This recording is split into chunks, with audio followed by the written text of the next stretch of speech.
Joined right now by founder and executive director of the National Security Institute, Jamil Jaffer. Thanks so much for coming on. Good to see you.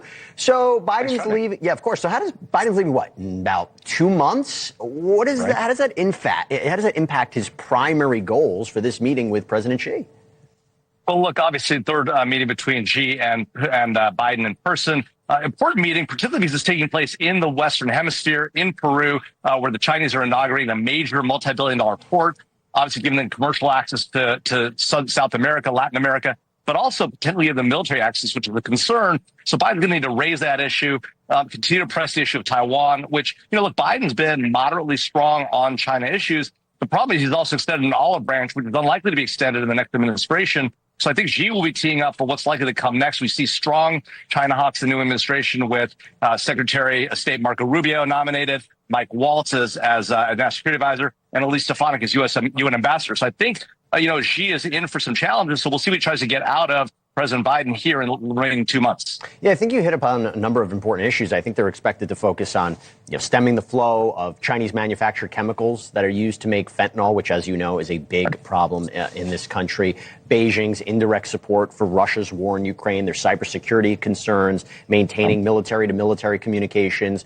When we think about that, how could President-elect Trump's return impact China's cooperation in those issues? Well, look, I think it's been clear. President Trump has made clear that he intends to be tough on China. He's going to need to stem the flow of fentanyl. It's killing tens of thousands of Americans a year. That's coming directly from the Chinese government, those precursors into Mexico, into the United States, killing Americans. We've got to cut that off, and President Trump's going to be very aggressive about that.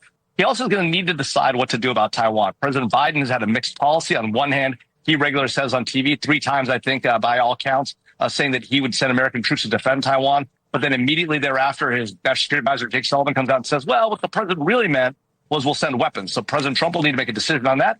And then, of course, there's the issue of tariffs, and we'll see how tough the president gets on that front. It may actually be wise to moderate those at some level because you don't want to see inflation creep up here in the United States as well. So maybe tariffs on high-end goods, but maybe not the lower-end stuff. It's hard to think about under which administration there would be a better relationship with China. I say that because, look, Trump is now promising a harsher trade war, 60% tariffs on imports of Chinese goods. But China, likes that Trump, you said it, appears to be kind of uninterested in getting involved in that whole Taiwan issue.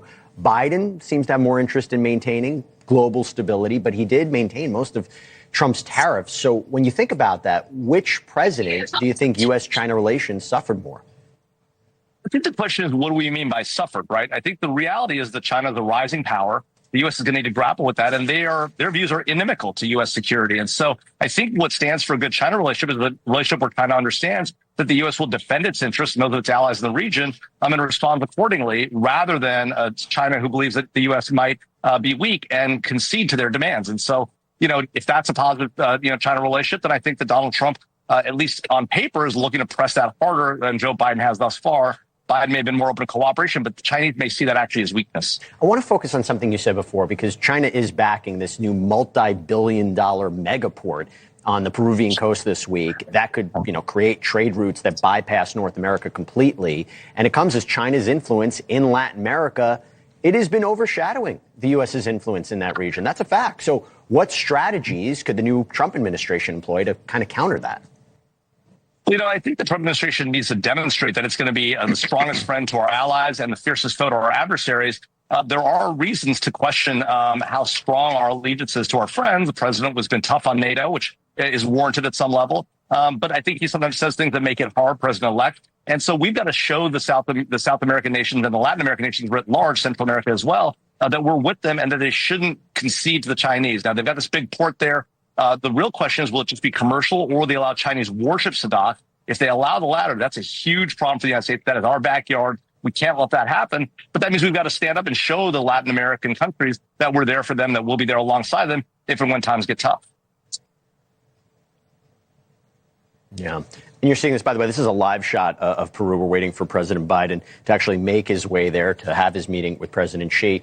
Jamil, I want to ask you this. Talking about Latin American countries, except Bolivia, Honduras, Nicaragua, Haiti, they are now considered too wealthy to benefit from the United States' $30 million investment for a critical mineral mine in Brazil. What impact do you think this is going to have on economic and diplomatic relations in the region?